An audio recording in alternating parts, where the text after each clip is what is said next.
David Begnaud is an award-winning journalist and lead national correspondent for CBS Mornings.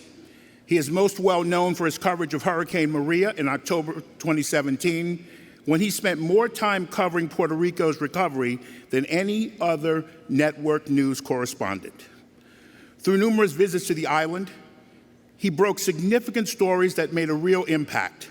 His reporting was distinguished by its unique style and unparalleled depth, prompting government action.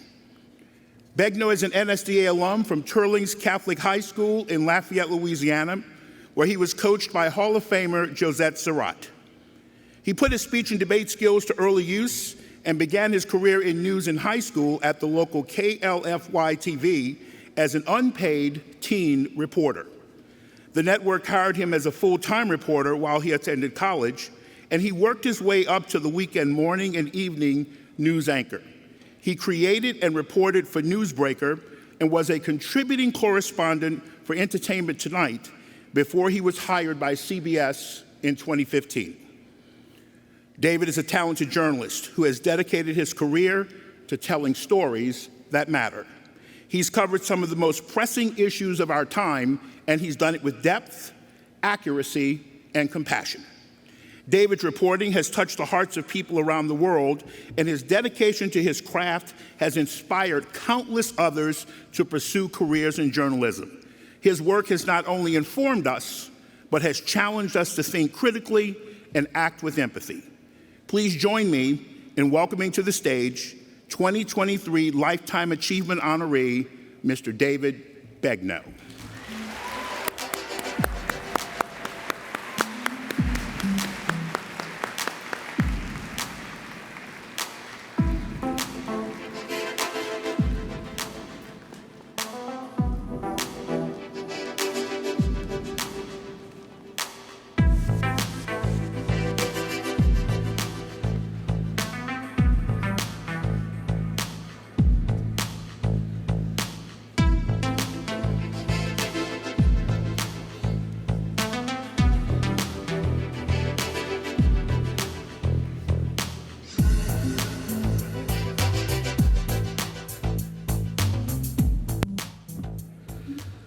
Good evening, good evening. It is a homecoming for me to stand on this stage.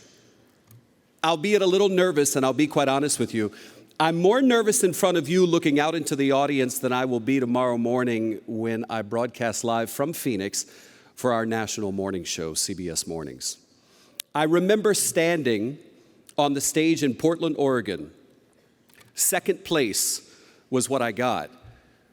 But it was more meaningful to me than perhaps any other achievement at that time in my life.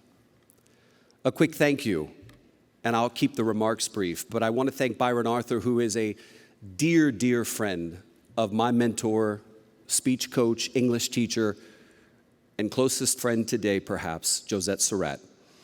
I want to thank Scott and the organization, which has been so welcoming to me. I mentioned the word welcome because I remember being a freshman student at Turling's Catholic High School, sitting in the back right corner of the room when Josette Surratt walked up to me and she said, "You have a good voice." It was the first time someone said to me, "You have a good voice." Though it may seem insignificant, it meant the world to me. She told me I should join the speech team. Didn't happen right away. But finally, when I did, I remember that first tournament. I won, and I won at every tournament after that. I say it not to brag, but I say it to tell you this. In speech and debate, I found myself. As a young boy growing up in Lafayette, Louisiana, gay and with Tourette syndrome, life for me and finding a place for me was exceptionally difficult.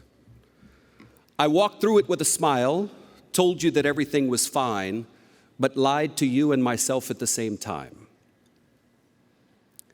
What I remember about standing in that speech room at Como High School on that fateful day in December was that a judge looked into my eyes and gave me the affirmation that I had never felt before. Sure, it was a third place finish, but it was a personal first place finish.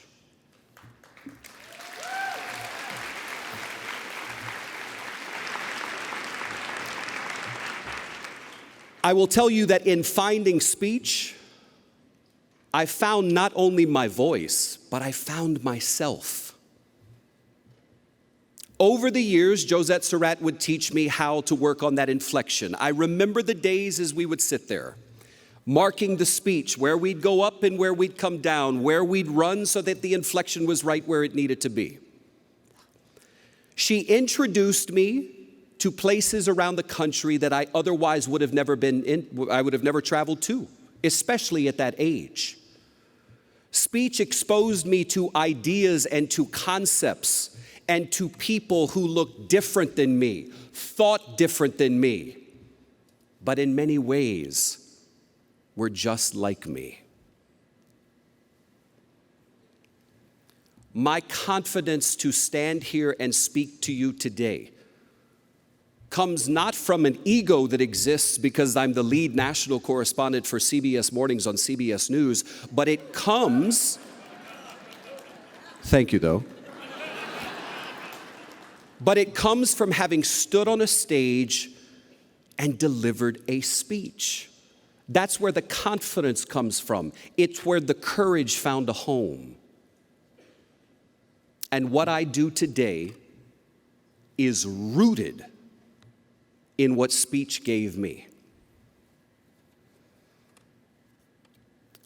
When Oprah Winfrey delivered the commencement address to her alma mater recently in Tennessee, she said something that spoke to my soul. I want to say it to you, and I want to offer it to you not only as a nice quote, but as a challenge. Oprah said, "What I know for sure is that there will never be anything in your life as fulfilling as making a difference in the life of somebody else.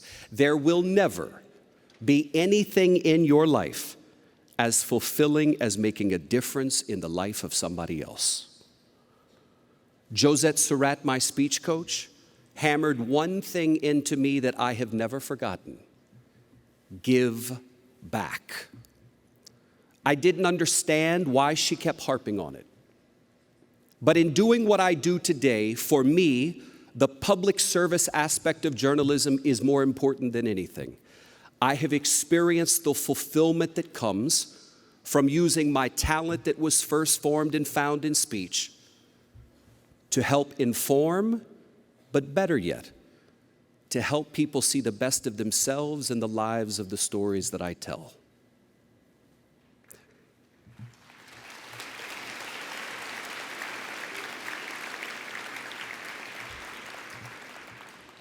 I am a storyteller, and so much of my story started on a speech stage.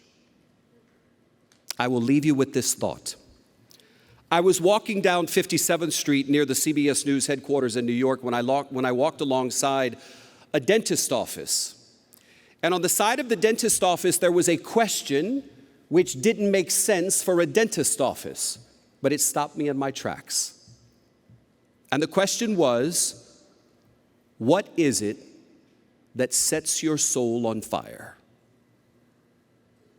You see, before I joined speech and debate, I didn't really know what set my soul on fire.